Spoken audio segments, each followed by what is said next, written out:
想想看，到底有什么样的一个影片，其实大家都可以去做一个使用的。那在看完了，我们好像有很多的影片跟很多的一个素材可以去做使用。那接下来我要跟大家谈一谈的是说，环境教育的一个教学形态，其实不是环境教育，一般的教育啊，大概就分为两种，一种是在教室内坐着上课，这是一种形态；另外一种我们带出去外面做环境的一个体验，或者是直接带到户外去做教学。那但是目前我不知道各位老师你们习惯的是哪一种，但是我在想，大概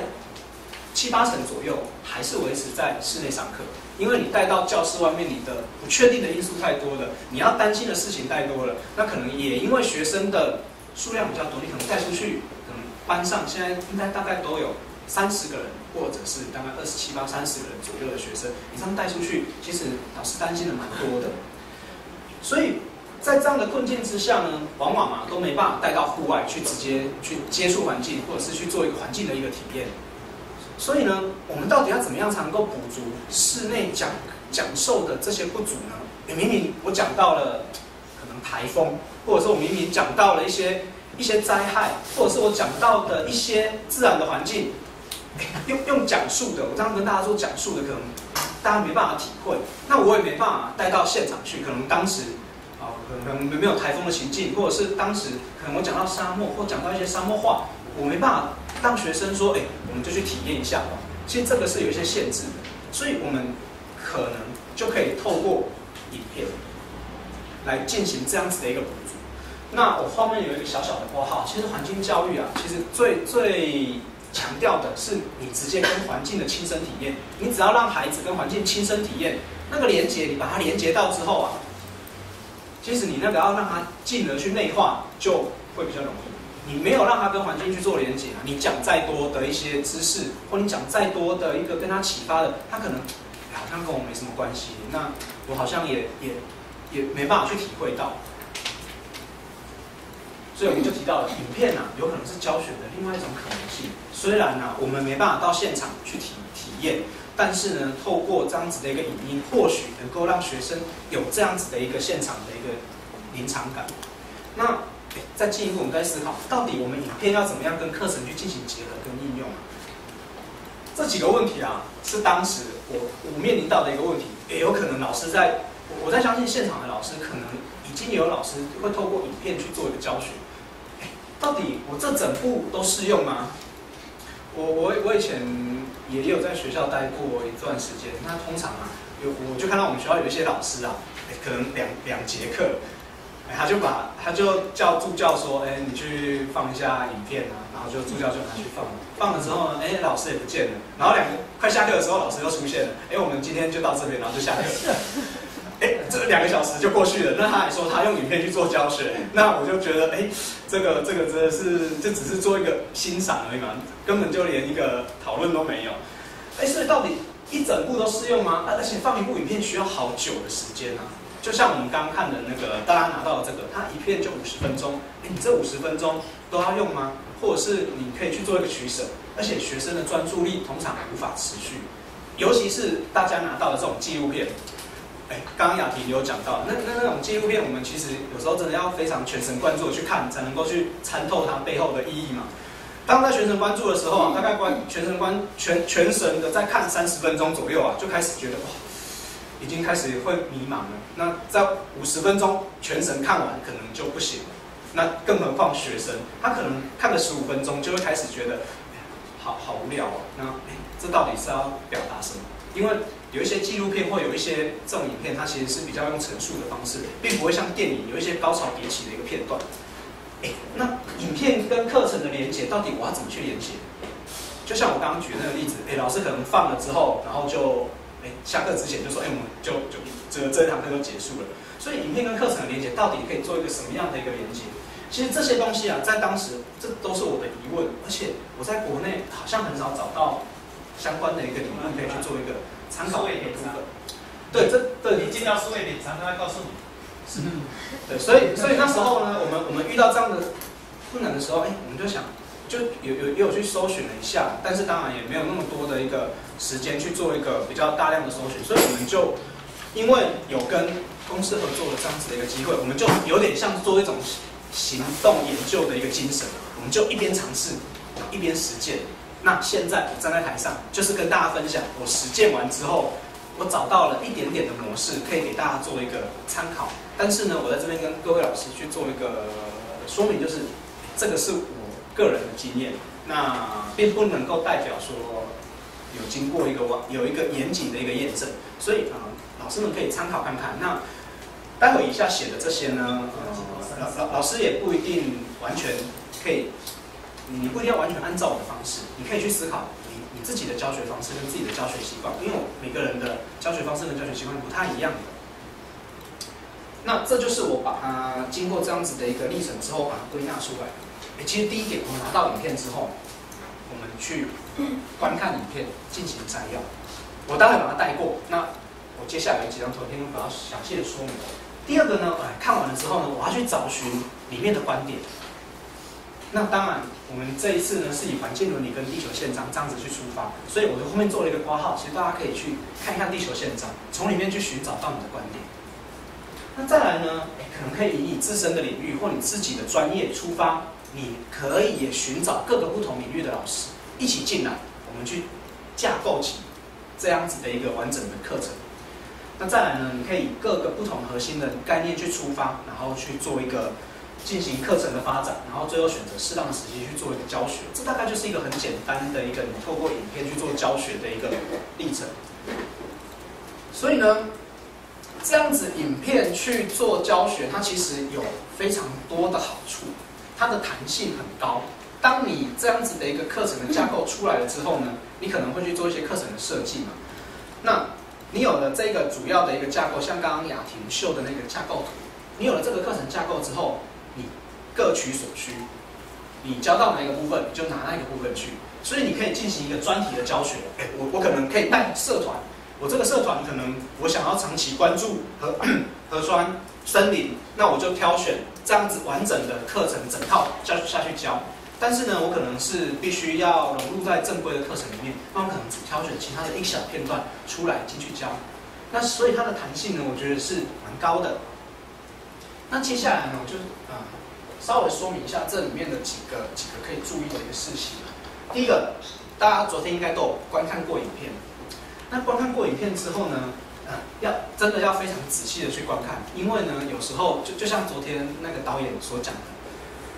没有导演亲身跟你讲这个影片怎么拍摄，那你可能不知道那个影片背后的意义。所以，当你如果一有个闪失，这个就片段带过了，搞不好它是一个很重要的点，但是你却忽略它了。所以你在看这影片的时候，你可能不止看一次、看2次、看3次。我们之前在跟公司合作的时候，那个影片我们可能都看了数十次，10次以上都有，因为我们必须一再的看，一再的去看里面到底有哪些可以用。那重要的是说，影片很长嘛，刚刚我是提了说，影片这么长的一个过程里面，你到底要切出哪个片段可以用？并不是50分钟都可以用，或者是依你的需求，可能你是自然与生活科技的老师，或者是你是社会领域的老师，你可能切出这个片段是可以用的，所以你就去做，你自己帮影片去做切割出段落，然后你去帮每一个段落去做一些简单的摘要。所以像有做一个小小的括号，它其实是一个基本资料的一个建制。这个东西你一建制起来之后你之后的发展就会比较有一个依据可言。那第二个就是寻找观点，其实观点是蛮重要的。到底你要戴，昨天那个庄姐也有提到，你要戴哪一副眼镜去看这个影片？我们今天是从环境教育，或者是环境伦理，或者是地球宪章的角度去出发，但是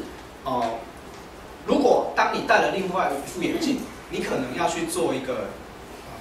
两性的一个教育，你就带上两性的教育去看你的内容，那你就可以去做不同的解读，然后不同的运用。所以呢，不同的观点呢，你可以将不同的段落呢，你去看了之后呢，你可以，其实这有2种不同的方式，一种是你先戴了一个眼镜去看这个影片。另外一种是你看了这个影片之后，你发现这个影片它有阐述哪些观点，你可以有透过这2种方式去做一个进行。那我们当时呢，我们已经有我们自己的观点出发，我们已经带了我们自己的眼镜去看这个影片，所以老师们回去之后，你可以参考一下，你到底是要用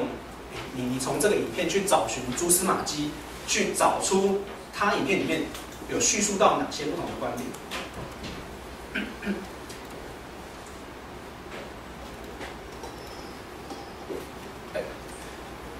那这个就是一个团队合作的概念。刚刚雅婷也有提到的，自己一个人做啊，其实还挺累的。自己一个人发展这样的课程，其实还挺寂寞的。那总是觉得要有伙伴一起来做这样子的课程才会够完整。而且你自己一个人做，搞不好会陷入一种迷失，你就陷入自己的漩涡里面。那你多找几个你的志同道合的伙伴，最好是不同领域的。那当然同领域的也 OK， 但是不同领域的话呢，大家所出发的角度跟视野都不太一样，那你就能够更丰富你想这一个素材。所以呢，我刚刚这边提的大概就是这样子的一个概念。那最后呢，你们这样子共同的讨论之后呢，可能会有一个核心的一个观点，那可能会发展出各式各样不同的概念。那你们在各自去找寻自己的概念里面，然后去架构出你们自己那个领域的一个课程。就是你去，待会我会稍微做一个，我会讲我们的那个案例去做一个说明。就是你可能会有不同的轴线，那在这个不同的轴线里面呢，你可以去找寻你自己可能你有兴趣的，或者是你自己现在目前正在教学的那个部分，你就去做发展。那其实这3天的最后我们要发展的这样子的一个从空中看地球，其实我们也是希望说老师透过这样子团队的合作去发展，去架构出这整个完整的一个课程。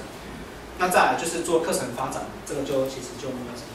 太多的那个，然后最后选择适当的时机进行教学。当然，要老师去发展这样子的课程，最重要的是要落回到实际的教学现场。我们其实不希望说老师们发展完之后呢，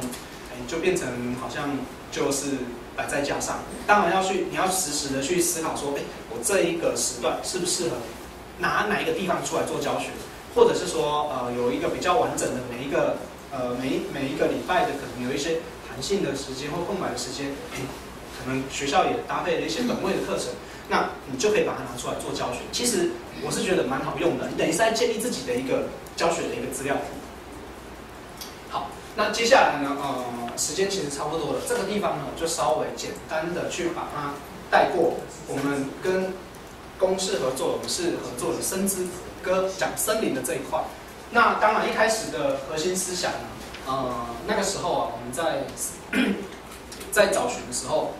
然后就看到了郑老师写的这一段文字啦。他说，其实，在人类文明之前呢，我们看到山就是山，看到森林就是森林，但是在踏上文明，甚至整个技术的科技的一个发展之后呢，看到山可能已经不是山了，因为它已经土石流可能会流光了。看到森林呢，可能也不是森林了。大家应该都有一种经验，你去到山上的时候啊，你可能都会看到一片一片的那种挡土墙。那我都会跟学生讲说，那个就很像是贴在山身上的一个药布。为什么要做挡土墙？就是因为它受伤了，它土石会滑落，所以我们人类呢，我们人就去用一个水泥贴布，东贴一块，西贴一块。那所以我们看到的森林呢，也不是一个完整的森林。所以郑老师他就写，其实一个新的时代，这其实就是整个对于一个生态的一个看法。我们还是要回归到我们能够看到山就是山，看到森林就是森林。其实这是一开始的一个引起的一个契机啊。当然最后这边呢，我们还是有我们最核心的，刚刚雅婷有讲，他们的核心概念是环境伦理。那我们其实更锁定到的是一个土地伦理的一个角色。那其实土地伦理这下面这一段呢，其实是我一直蛮喜欢的一段话。那个 Leopold 他在《沙峻年纪》那一书里面，他提到了以下的这个概念。那其实他说，土地伦理它会改变人类的角色。那因为我们一直都是征服者的一个角色，那我们可能必须要降到我们可能是一个普通的成员跟共，就是我们跟其他的生物是同一个阶级的，并不是我们去征服他们。这样子呢，对于其他的成员跟伙伴的尊重，以及对整个社群本身的尊重就会产生。那其实这边其实字还蛮多的啦，重点就是我们跟土地的关系啊。我后面用了一个比喻，就是房东跟房客。